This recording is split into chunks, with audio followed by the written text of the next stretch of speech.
Susan Scurlock, who's the Chief Executive of Primary Engineers, and hand over to Susan now, who's now going to facilitate this Glow Meet. Well, thank you for joining us. What we're actually looking at today is we run every year a project in across Scotland called the Scottish looks at what you can do if you could be an engineer. Many kids last year, about 3,000 children, entered the competition, and each of them invented something. And the inventions were extraordinary. And we actually thought that really, if you were going to look at what you could do as an engineer, a little bit of advice.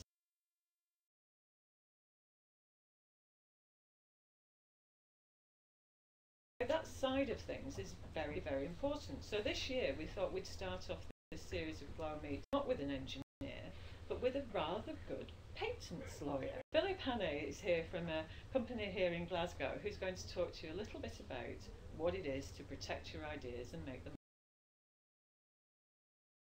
Very much, Susan, and thank you for the invite to be here this morning. As Susan said, my name is Phillip Hannay and I'm a lawyer. I deal with people who have great ideas and inventions and want to make a business out of them. That may be engineers themselves, it may be artists, it could be designers, it could be entrepreneurs, and so there's a wide variety of people that we work with and act for.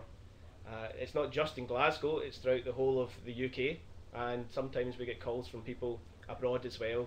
They must think that there's great advisors here in Scotland, so the net is wide, and we act for anybody who has that great idea and wants to protect it.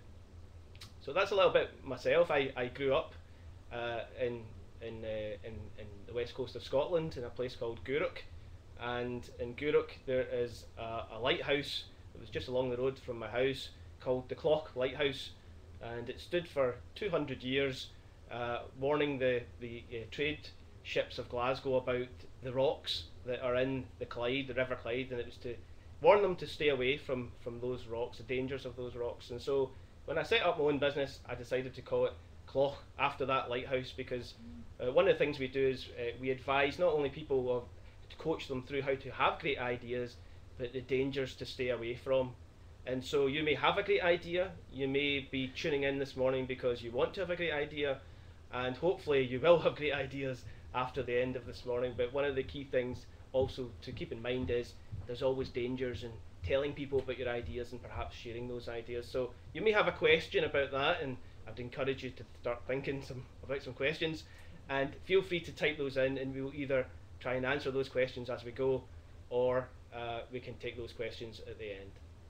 So I thought to myself, what would I just kind of share with you this morning, and I thought I'll give 5 tips to engineer great ideas. I know that this is the first in a series of programs, and so it might be helpful to start with tips to start off your career in being an engineer of great ideas. And so could we have the first slide, please? So the first thing I thought is time. Time, and next slide, please. The first tip is time. Making time, taking time, and having time. Let's start with the first thing, which is making time. Somebody once said that 90% of success is showing up. And I think the first thing when you want to have a career of engineering great ideas is to make sure you take time, that you show up, you tune in. You've tuned in this morning, that's a good start. But you make time to have those great ideas. Now, it doesn't mean that you have to perhaps go away on holiday for a week to have your great idea. It could just be a few seconds or a few minutes, but consciously taking time and making time to think, and to think about creativity. The second thing is taking time. Is taking time out of your schedule. Perhaps you've got a lot of homework, and that's maybe something you want to discuss with your teachers. But you have to not just make time and be active in thinking, but you have to take time to think. Now, the best time that I think, there's 3 times that I think best. The first time is when I'm in the shower in the morning and I'm getting ready. The second time is when I'm mowing the grass for my dad. And the third time is when I'm washing up dishes. Don't tell my wife that, because I might be encouraged to wash up more dishes. But the important thing is finding your place where you feel that you think best. And so the first thing is not only making time for yourself to think, but taking time out, taking time even when you're doing something perhaps which is mundane or slightly boring, but taking that time to think. And the third tip here under time is having time. Sometimes you have time. People always wonder why Scotland's such a great nation of engineers and inventors, and the reason it's always given is because it rains so much and we're always indoors. And sometimes you find that you're indoors, you can't go out and play football or whatever it is you want to do, and you have time, and sometimes you feel bored. But it's important to use the time that you've got. A great teacher I had when I was in high school told me that you've never got nothing to do. You can take time to go over the work that you've done and check it, or you could just think a bit more about the subject matter that you have to work upon, but you can always be doing something more. And I think that's a great tip in relation to time. In fact, that's 3 great tips in relation to time. So what's the second tip? Can we have the next slide, please? Something's happened to my slides, but the second tip is, habit. Here we are. Have a habit. They say that it takes 6 weeks to make a habit and 6 weeks to break a habit. And so if you want to get into thinking and coming up with great ideas, it's important that you think it's not just one day or one chance at this. You have to get into a habit. And so that may take 6 weeks. It may take that you tune in for every one of these programs that are broadcast here at Glow TV. And by the end of that, then you're in a habit of thinking and you'll have learned a lot about engineering. But the important thing is that habits, they need you to take time, and it will take some time. The second thing on habits is habits will teach you. If you look at your own habits, then they'll teach you something indeed. One of the things that I learned was that I was bad at golf. And the reason I came to that conclusion was that the club that I used to have to hit the ball, the top of it was shaped like a D, and hopefully you can see my hands here, but it was shaped like a D.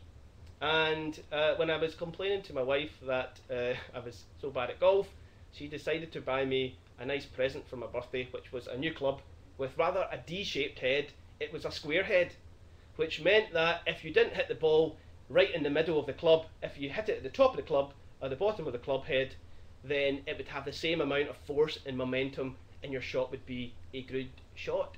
And so when you look at your own habits and you see, I can't do something well, there's a potential to have a great idea to come up with a solution for that. And so examining your own habits, perhaps when you think, I'm failing in this, there's a chance to have a great idea for a solution. Second thing is watch. Not only wait and look at your own habits, but watch other people's habits, because they'll show you the potential for great ideas. An example would be yogurt and eating yogurts. Some people have the habit of when they open up a yogurt, they lick the lid. And I'm just checking the other people here this morning. I think that's a habit we all have.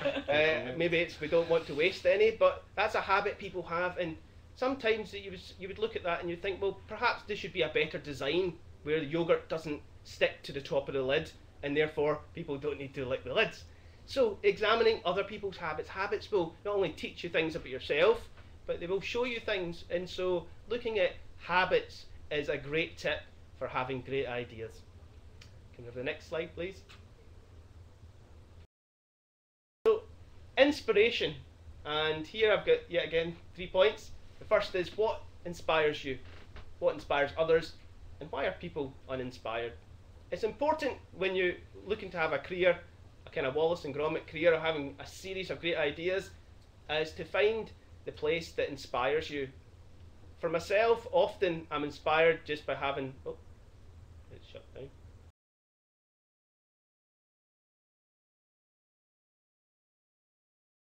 Oh, inspiration. That was inspiring. So what inspires you? I'm often inspired when I have a cup of coffee in a quiet time. You go into Starbucks or Costa Coffee, perhaps it's in your kitchen or you take it up to your bedroom. You have a cup of coffee, it's a time to reflect. And once upon a time, about 12 years ago, I went to a coffee shop in Glasgow, which was in a place called Royal Exchange Square, and I was having my coffee, And I was just thinking to myself when I realised I was staring at a statue, and that statue had a traffic cone on its head. And I thought to myself, why do people not sell traffic cone hats? And then I decided to make a business making traffic cone hats. And so that was something that I did myself before I became a serious lawyer. And so it's important to find a place that inspires you, because you do come up with great ideas. So if you have a question about that, or you want to tell us what inspires you or where it inspires you, type that in, let us know, because that is interesting and we'd like to know that. What inspires others? My tip here is that go to places that inspire others. If people tell you that they've read a great book that's inspired them, perhaps you should read that too. It's important to have an open mind and a broad mind and experience things which that are inspiring and perhaps didn't inspire you first of all. Another great example there is go to museums. You know, museums are there to inspire you. People have invested time in terms of creating things to get your thoughts going, and so museums, galleries, perhaps you know, a hall of fame for Scottish engineers, something like that you should go to, because it will help you get the creative juices flowing, as we say, and it will help you get thinking. The last thing on inspiration is, if you're inspired and other people are inspired, perhaps a key to having great ideas is thinking why people are not inspired. And so what do you think would inspire people that doesn't currently exist? It may be that you would think that in your school a great idea would be to have an inventors club, and they don't have one. Well, that's something perhaps you could have that idea and take it forward and start that. Have a club for inventors and people to share their ideas and develop ideas. So there's great opportunity to look at people who are not inspired and think about creating inspiration for them. Have our next slide, please. Fourth point is network. It's important to have a good network. Now, what do I mean by that? Well, you can have a support network, and by that I mean your family, your friends, perhaps, as I suggested, an inventors club at your school.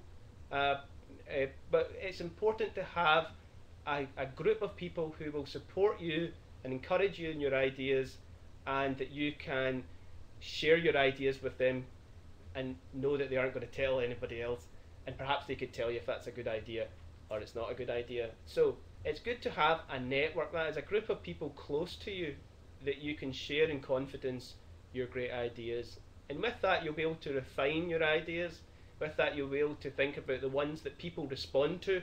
Perhaps you think that every idea you've got is a great idea, and that may be true, but sometimes just telling a family member or telling somebody in your class that you're working with, perhaps as part of a project, they'll tell you if that's great or not. Secondly, not just having a support network in terms of your family and your classmates and your friends, but also networks are important because your idea may take more than just you to deliver. In my own job, I also have to work with bankers, and I have to work with accountants, and I have to work with other lawyers from time to time, as much as that's always not most pleasant.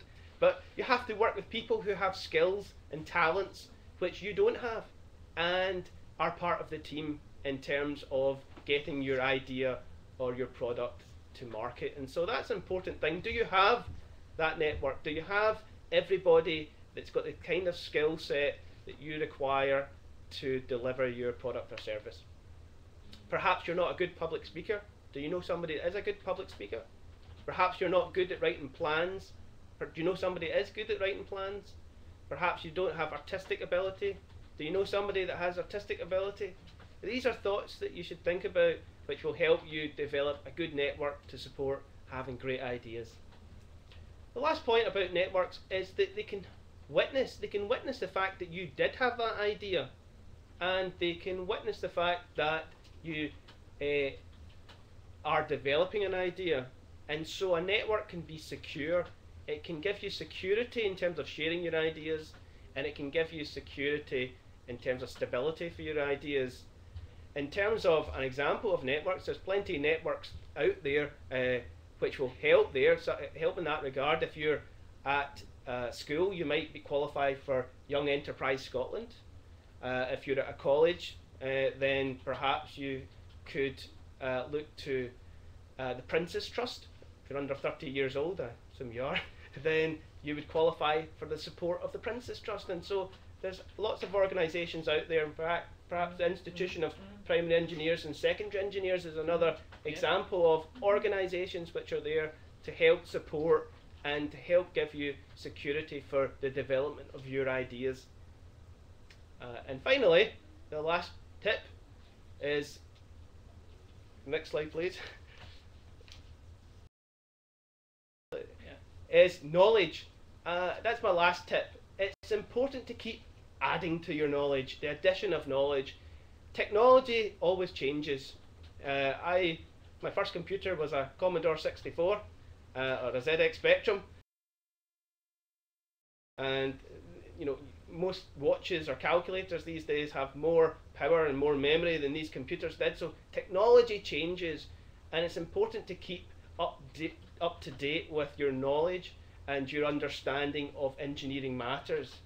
Perhaps there is a solution that's always the same solution, and that will always be the case, and knowing that is great, but keeping abreast of changes in technology is a great tip for having great ideas. There's nothing worse than having an idea and yet the market has already moved on, and so adding to your knowledge, there's a tip. The second thing is accreditation. Simply adding to your knowledge is one thing, but making sure that the knowledge that you're adding has a certain standard and qualifies for that, then that is a very great tip to having a great idea and being recognised as an inventor and a person, an originator of great ideas. Perhaps you want to gain accreditation through the likes of the Institution for Primary and Secondary Engineers. Perhaps you want accreditation through the SQA.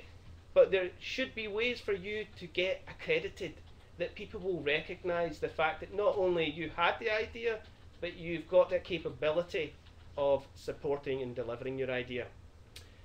And I guess the final tip under knowledge is an audit, and that is keep a record. Keep a record of your idea. Keep a record of when you had the idea, where you had the idea, with who you had the idea, and when you record your ideas like that, you keep a book. Perhaps you photograph something that you've made out of something. When you record it, then the law really gives protection to it. I didn't want to get into technical details about the law, but just having an idea does not have legal protection. Expressing your idea has legal protection. So these tips have been to have great ideas, but once you have them, don't forget the last point, and that is to record them, to express them, whether you video yourself speaking about them, whether you write them in your diary, whether you take, as I said, take photographs of samples, but whatever it is, make sure that you've saved it. Some people used to say, if you've written a diagram or a story, put it in an envelope, post it to yourself, but don't ever open it, and that means your postmark will tell you when you had it. I don't think we need to do that today in today's age, but having a scanned version of it, or having an electronic photograph, perhaps with your phone, then it can be saved on the computer, which will record the date and time that you had that first had that idea. And in recording the idea, the law would then give free protection to it. So that's really the 5 tips to having great ideas. And if you want to have one tip, if they sum it all up in one tip, if we can have the last slide, if you've been looking at the titles, well, didn't quite come up there, but it's think, time, habits, inspiration, networks and knowledge. Remember to think, take time to think. That's the message that really want to leave with you this morning. Thanks very much, and if we have some questions, perhaps we can answer those now.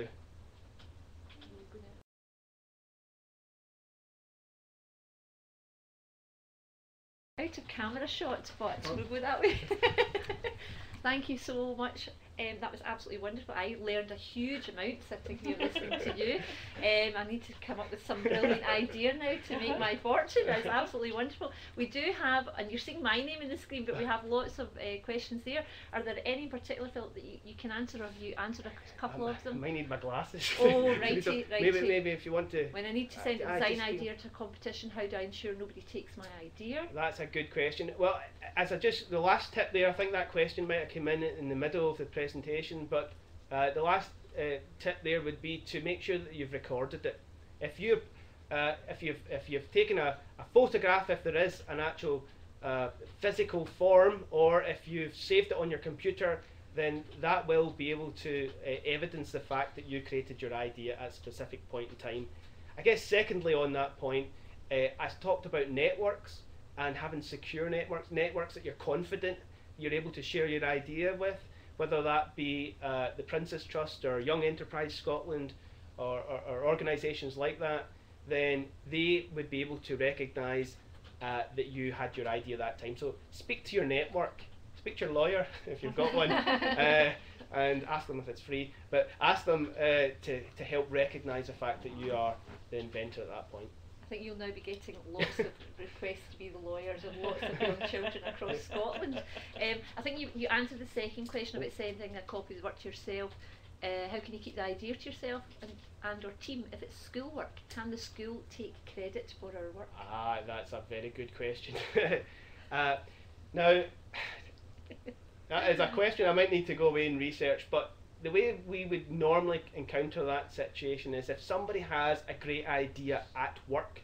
Now, if we just take, for example, work being school, in your workplace, if you have a great idea and you tend to use your work's computer and you come up with your idea during work time, and it kind of relates to your work or you were employed to come up with great ideas, then generally you'd have to share accreditation of that idea with your employer. In fact, your employer may be the only person that has credit to that idea.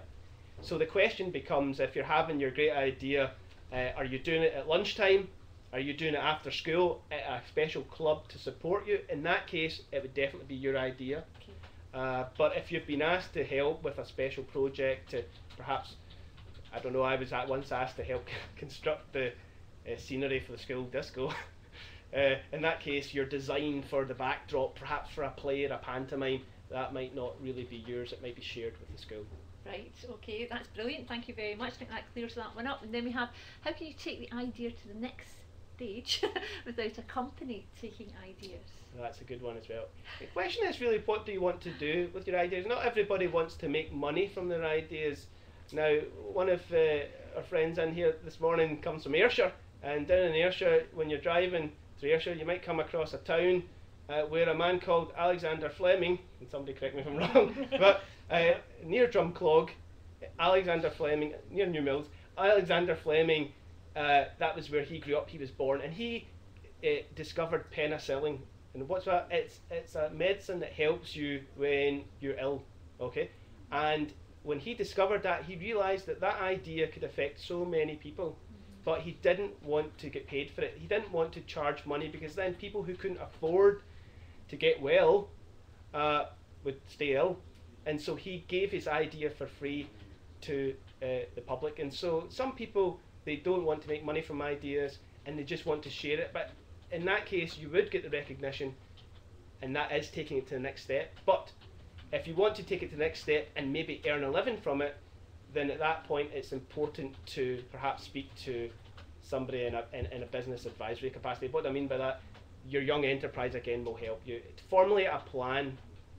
Do you have the material to develop your idea? If it's, for example, making cupcakes, and you want to think, I've got the greatest recipe for a cupcake, and everybody, and that's making me hungry right now, but if you've got a great idea for a cupcake, do you have the materials, or do you need to buy them in from somewhere before you can sell them to get the money for the cupcakes? If that is the case, then you will need to speak to somebody, perhaps it's a bank of mum and dad, to loan you some money to be able to buy the flour and all the things that go into cupcakes. Fantastic. So you need to speak to everybody else. As I said, the supply chain, you need to speak to everybody else that has a role in delivering that idea. Fantastic. There. have you got an example of a project that a pupil has saved work at home, so it is my... Yeah, to be fair, my own nephew, who's in Aberdeen, and perhaps he's tuned in this morning, perhaps he even asked that question, he developed an idea, a project at home to do with a model car, and he developed it, and when he took it into school, they recognised that it was a worthy project, and they put it into a national competition. But because he had worked on it at home, the result was, and surprisingly, he actually won an award. He gained the credit for that, and so the school was just helpful in facilitating the disclosure or the promotion of that idea. Thank you. I think the next one is, when should you discuss your idea with a company if everybody says great and you want to get the credit and the money? So what's... At what stage? I think it's when the idea is most ready. It's important. You can have, as I said, that the law doesn't tend to protect an idea, it's the expression of an idea. And so if you create a prototype, if you create a model, or if you have a first draft of an essay, and you take it to a company or a publisher, and you say, hey, look, this is my idea, then they may say, well, there's a way to improve that. And the improvement of that idea, they may own and you may not. But if you were to take time and refine it, then you could say to them, here's the first version of a series of ideas, here's the first draft of a story that I've improved upon. And if they like the general idea of your work, then they can enter into an agreement to pay you money for your idea, and then you can give them the latest version, the one that's actually most useful or has fixed the bugs or fixed the typing error, the spelling errors. So that's really, really good advice, because obviously I suppose you want to go through the process. So when you're doing your bidding, you want it to be as good as it possibly can be. Yes. Rather than just turning up and waiting for all the ideas to come back to you. That's right. I mean, when I came up with the traffic cone hat, I don't know why I always have to do this. I'm sure you know what a traffic cone is, but the first version nobody wanted to create that idea. When I approached companies in Scotland, they said that's a silly idea. And when I went to companies in the UK and Europe, they said that's a silly idea. In fact, I had to speak to some friends in China who said that's not a silly idea if you pay us money. So I had the first version prepared, and when I got a sample sent to me and I pulled it on my head, it stuck, and I found it hard to get it off, and it perhaps left a little line round where maybe I've got a big head. I don't know. No but what happened was, then I thought, do you know what would improve upon that idea if I had an elasticated, not like an elastic band in a way, that went round the inside so it would stretch. So it wasn't like me pulling on and forcing on a smaller size. And that improvement, obviously, if you went into a shop, the customer would go into a shop at the end of the day and they tried two on, they would prefer to buy the one that's most comfortable, doesn't leave them with a line in their head and perhaps a sore head. They would prefer for that. So it's important for you to think through the different versions and think, if you went into a shop, which one would you prefer to buy and why? And that's the one that you want to keep secret most. Absolutely. And obviously it's involving your problem solving skills as well, way at the very, very beginning. For the teachers out there with the higher order thinking skills, you could very, very much use this in your idea of an inventors club. Yes. Which would sit beautifully within the curriculum. So I think that's a great idea. Thank you. We've got... Can I get credit for that? Yes. It's required. Exactly. We can't go back. When in HE we made soup with our own wish list of ingredients, the dinner ladies asked if they could sell my soup. Have I lost my rights to say it is mine? That is a tricky question. Let me just think about that. Can we repeat the question? So, when in HE we made soup with our Yes. own wish list of ingredients, Yes. dinner ladies asked if they could sell my soup. Yes. Have I lost my rights to say it is mine? My own view of that would be no, because in terms of a soup, the creation of the soup is following a list of ingredients and perhaps a step-by-step checklist of the process to make the soup. Now, whereby you will never be accredited just because you said the soup has carrot in it. You will never be accredited for being the person who said I should have carrot in my soup. But if you were to say there's a certain amount of carrot and that goes in first or it goes in last, and there's a process in terms of what order things get put in and in what volume things get put in, then you're getting to a secret recipe, because at the end of the day, no matter who follows that list, no matter who acquires that list of ingredients and follows your process, they'll come up with the same tasting soup. And that's the important point. It's the method and it's the content. And if you're the one that selected the content and developed the method, then that's the great idea which is protected. I mean, this is absolutely fascinating, because originally you think about just coming up with your invention, coming up with your idea, but you don't appreciate the legality at the back of it. And I think for all the teachers out there who are hopefully going to be tuning into this later on, as well as today, that's something that you could take forward within your class, within citizenship, PSHE, your literacy as well. So it's actually massive food for thought, and it's a really, really good complement to the Primary Engineers programme. Next question: can the school take credit for my work if it has been completed at school, home, and after school clubs? I would say that in that question, you've got to watch out what input the school had. There are a few cases, legal cases, which are going on right now where people, I don't know if you've seen this film or allowed to see this film, but there's a film, Avatar, and the director who made that film is being sued as somebody's taken objection to the film, because they said that they came up with one of the vital ingredients to that film, and I think it was the fact that they said that people should be blue.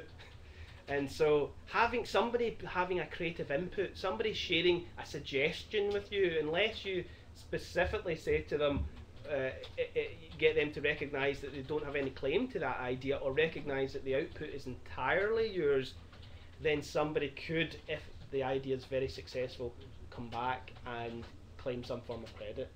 Gosh, again, another really important point there. I know, and really to tell you the truth, that is one of the most common areas to which I get called, is people who have had an idea, shared it with somebody, or the person they shared it with said, do you know how you could improve upon that, or if you just change that, that would just be a bit better.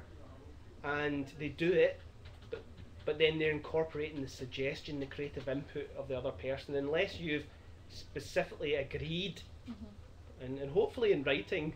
It doesn't need to be complex, just perhaps a simple letter or something, but you've said that the person has no rights to that suggestion, then there is a bit of, as we say, ambiguity, a bit of uncertainty. Thank you. We're working with a company at the school. They have given us a design need, and we are then presenting it to them. As we are working with teachers, people from industry, who has the right to the credit, or is it everybody? I have designed most of this at home with my friends. Believe it or not, we have a case right now, which is at the Sheriff Court, centering on this very matter, and that is somebody who was set a specific design criteria. If I'm understanding the question correctly, somebody who was set a specific design criteria and designed an item which answered that design criteria, shared it with another person. That person went and used the design, and they're saying, you took my idea. Okay? Now, first of all, there was no agreement between, the last question that we discussed, there was no agreement between those two people, and my advice would be, make sure sharing the idea there is an agreement in place, who owns what. But the law will not, sometimes the law says that if an idea is commonplace, or if it's unoriginal, then there is no legal protection. So although it's a great idea, then the only value in that idea for yourself is keeping it secret. When you tell it to somebody else, there's no way to stop them using that idea. Now, hopefully you can follow that. So if you have if you come up with an idea that isn't, well, it doesn't need to be new, but if an idea is commonplace, so if you say, I've got a great idea for a new chair, and it's got 4 legs. You know, most chairs have 4 legs, but back in the 1960s, which is some of your teachers might remember, but back in the 1960s, a designer decided to design a chair with one leg shaped like a tulip, and it became a very iconic chair. In fact, they're the chairs we have in our office. Yep. They have one leg instead of four, so that's a great idea. But if you have an idea, it's just quite commonplace, then that might not be as great an idea as you've got the potential of coming up with, and it may not have protection. The other thing was it's not original, and that is, if somebody has already come up with that idea, originality is quite a hard concept to grasp, but it just simply means that it isn't commonplace. Thank you. Question coming in, but certainly a lot of food for thought there from you, Philip. If I could just return to the question about the soup again, okay. And the ingredients, that's quite an important thing, because not only part of my business is to advise people with their great ideas, but we also advise in terms of the actual business, how to run a business, making money from that idea. And the point I wanted to get to is about choice of business model. Now, if you've come up with a great recipe for a new soup or a new cupcake, there's two different ways you can make money from that idea. The first way is to say, I want to sell recipe books, and you could sell your recipe to Jamie Oliver or whoever, but somebody who would want to include that delicious recipe within their own collection of recipe books. And you would get paid money on the basis of the copyright, the work, the literary work, the prose, the description, the process, how to make it, put it into the oven for this amount. So you could make money from selling the recipe. But you could also not tell anybody the recipe, and you could make money from selling the soup. And so you have to ask yourself, which would you prefer to do? Would you prefer, are you a social person? Are you the type of person that loves meeting people, and therefore if you set up a stall and said, I've got the best tasting soup that there is, come and get Philip's soup, it'll keep you full all day, and you won't need any sweets, perhaps that's a bad thing, but it'll keep you full all day, then people will want that, and people will buy that, and if you're happy to that's where you want to go, then great. Sometimes people, they don't like speaking to people, and they're best just thinking, and they're best coming up with more and more new recipes. And so you could also make money that way by coming up with more recipes, and the ones that people say, that's fantastic, then you sell that recipe to people who then publish it and include it in books. And I guess the last point to say is they're not mutually exclusive, and what I mean by that is you don't need to choose. You can do both. And that's the great thing about ideas. If you have if your business is to rent out a house to somebody who wants to live there, you can only rent it once. But in the area of ideas, you can rent it out as many times. You could make money by renting it to somebody who wants to include it in a recipe book. You could make money by actually producing it and selling it to people yourself. And so there's more. The business of ideas and engineering is a really great business to be in. Absolutely. Honest, I'm sitting here raw. I'm enjoying this. Next question. If I designed the work at home and modelled the work in art and design, or design manufacture, as I don't have the tools, does that mean it's joint rights to the design?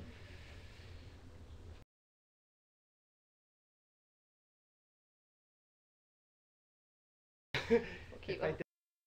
Designed the work at home and modelled the work in art and design. Don't have the tools. Does that?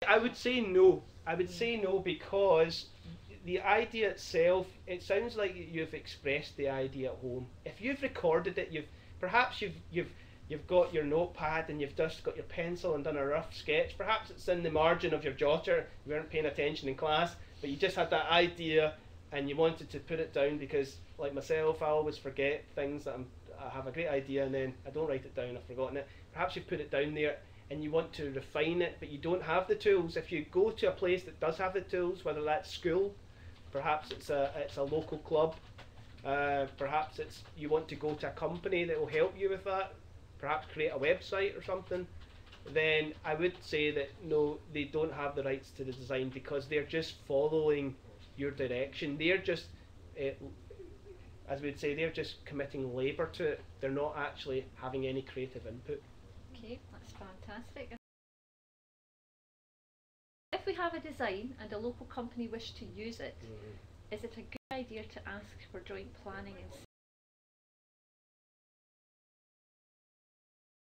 That is a very good question, because there is a thing in law called moral rights, and if you create something, whoever the first author or the first creator of an idea is, the first person who expressed it, they have moral rights to be known as the author, the creator, the originator of that work. And not only have they got the legal right to be known as the creator of that work, they also have the right to make sure that that work is not unfairly treated. So if I painted a lovely picture of Susan and Louise came along and said, drew a moustache and glasses on it or something, then I would say that's not fair, because people are going to think I'm a bad painter. And so you've unfairly treated my work, and that's against my moral rights. And so you may, if you sell the idea on, you may have to be, if you sell the idea, you may have to put up with somebody treating your idea in such a way as you're not happy with it. But if you want to have a joint role in relation to the commercialisation or the turning of your idea into a business, then you may want to discuss with them or agree with them that you want to give certain permission. That they can create as many as they want of your idea, but if they're going to change it in any sort of way, in a sort of material sense, that they get your permission. Because the last thing you want is something out there that people say, oh, that's what they invented, and they say, well, that's not very good, or something wrong. So, oh my goodness, Phil, thank you so much. I think there's been a huge amount to think about there. All the information that you've given us, especially as now you've got the Inventors Club going, so we'll get that bit sorted. But Susan, you mentioned the Institution of Primary and Secondary Engineers, which can provide support for schools. So again, teachers and pupils who are all out there, you can contact primary engineers in the Institute to get some ideas and support, which the next 5 Glow Meets will provide for you. The next one being on the 11th of September, so it's this time next Thursday. But basically, fantastic Glow Meet. I thought it was absolutely wonderful. Great information, great ideas to go away with. Please tune in again next week then on the 11th of September at 10 o'clock, where we will be having a primary engineer discussing how they became an engineer, what kind of qualifications were required, whether they became through an apprenticeship scheme or went to university or college, and basically where their work has taken them. So again, more food for thought, more ideas for you to take forward in your engineering. Thank you very much for tuning in today. Thank you to Susan. Pleasure. And thank you to Philip. That was absolutely wonderful. I'll be watching this again. Remember, you can watch it again. It has been recorded and it will be available probably sometime this afternoon onwards. But remember, another 5 Glow Meets, and the next one is the 11th of September. Thank you. Thank you.